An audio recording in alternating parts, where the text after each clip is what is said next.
There is a lot of literature out there around anchor text ratios and some misconceptions flying around regarding anchor text and their role, and especially post the BERT update, the continually changing nature of search engine algorithms and how links are valued. It's important to take a renewed approach to anchor text going into 2024 and beyond.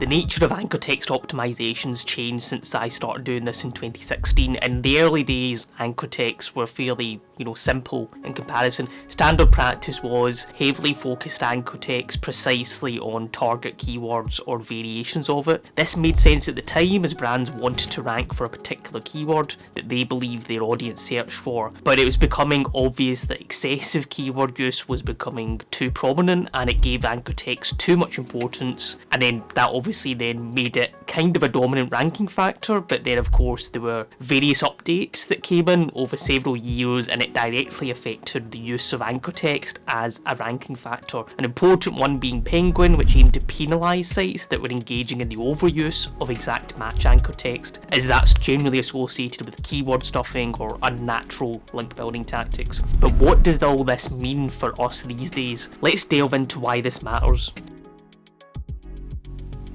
The most basic attribute of a quality link is engaging, clickable text in the hyperlink. This is the anchor text which the reader and search engine will look at first. So, as such, anchor texts have been and always will be vital in determining the relevance, context, and eventually the ranking impact of your link. Not only is anchor text and surrounding context one of the factors mentioned in Google's patent, the Yandex source code leak actually solidified that, and even they had about 146 factors alone relating to anchor text. So anchor text is important, but since the BERT announcement in 2019, it further reinforces the idea that each new update coming out of Google has some element focused on understanding natural language. The old SEO tactics which focused only on the brand name or aggressive use of exact match anchors, think of those weird kind of emergency plumber in New York type links, that kind of thing is a thing of the past. So overall, the right approach is to think about context and using natural language when you're selecting anchor text.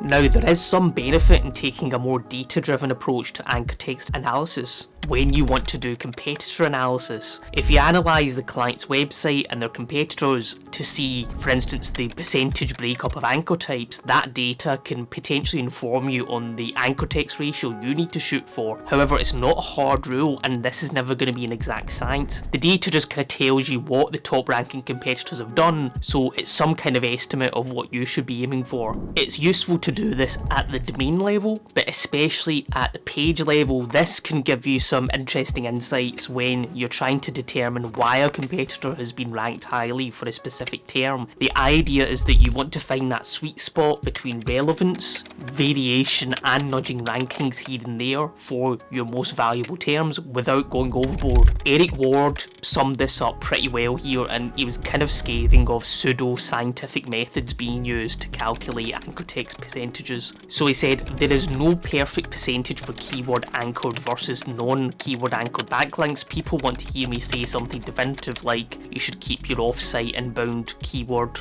profile to no more than 20% of your overall IBLP. If that makes you happy, go for it. The reality is any data analysis can give you an idea of trends, but it's not a magic bullet by any means, considering there's so many other variables and moving parts being considered by the algorithm.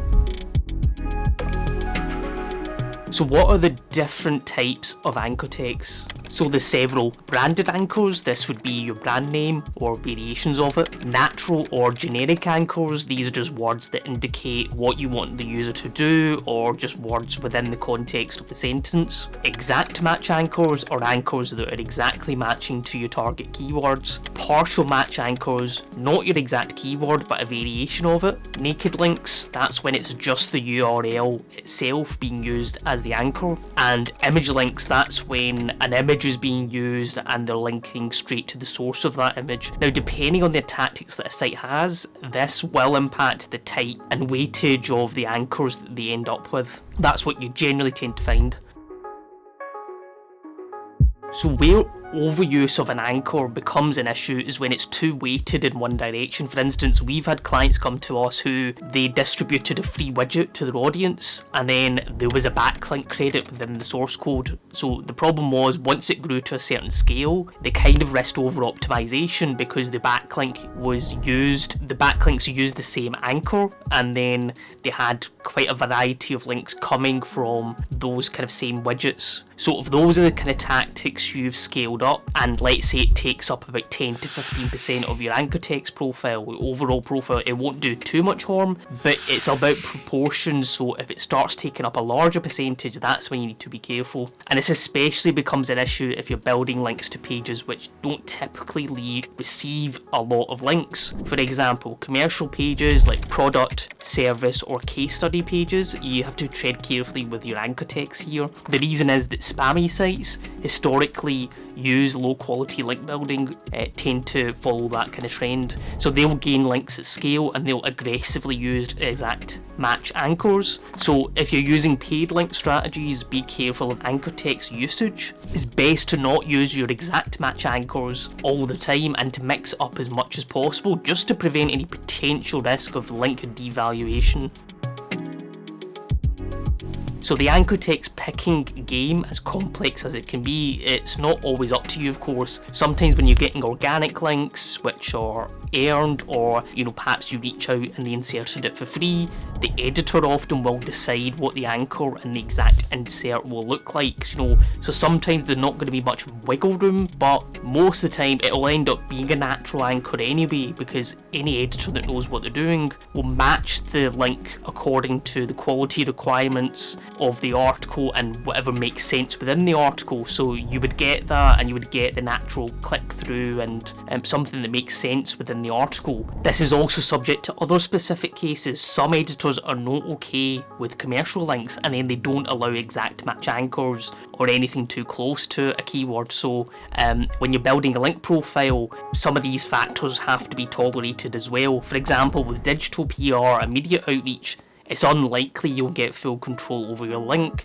With PR links, they tend to be homepage links using your brand name, or they might link to a linkable asset if it's something they deem relevant for their article. Again, data's your friend here, and if you find you're too weighted on your homepage and your branded links, that's where it'll be worth leaning away from those tactics and onto other tactics which will naturally lead to other anchors. So it's not only the anchor text itself that determines a good link, the context surrounding the paragraph that you see your link fitting into is equally as important as the anchor text itself. Google can identify abnormal linking patterns by taking into account the paragraph and the sentences surrounding your link. So your link has to make sense when it's added in. Blatant irrelevance, that's going to be noticed. Google does factor in the surrounding context as well when it attributes value, and that's good for us in the context of natural linking because it further proves that the anchor text is not the be all and end all. So let's not forget the user experience when they see a link as well. It's very subtle, but the anchor text used and the context in which it's said can potentially affect the probability of a user clicking on the link or not. Now, if the site's own editor wants to control the context, they know probably how best to incorporate it. But if you're writing the article or the paragraph and you have free reign, the language you use for that target audience may make the difference between that link attracting clicks or not. So above all else, link quality is paramount regardless of what you do with your anchor text, and it's really by reaching out to truly relevant sites that maintain and expect some editorial standards will we gain natural and contextual links and anchor text, and ultimately that's what's going to drive SEO results. Will some aggressive use of exact or partial match keywords within your anchors cause a penalty or immediate devaluation of the link? Probably not, but it's all about moderation and being mindful that pushing the boundaries too far may cause issues in the long term if it's not kept in check. And what works for one site and one niche may not work for another. This is where the experience of a long established expert in the field and that has a robust internal quality control process is going to keep your link building campaigns as safe as possible and ensure the links look as natural as possible as well. If you like this video, make sure to subscribe to my YouTube channel right now. Just click on the subscribe button below this video. I really hope this helps shed some more light on the role that anchor text ratios plays in link building and how much focus to put on it. If you've got anything else I've missed or any questions about anything we've said, please let me know by leaving a comment below right now.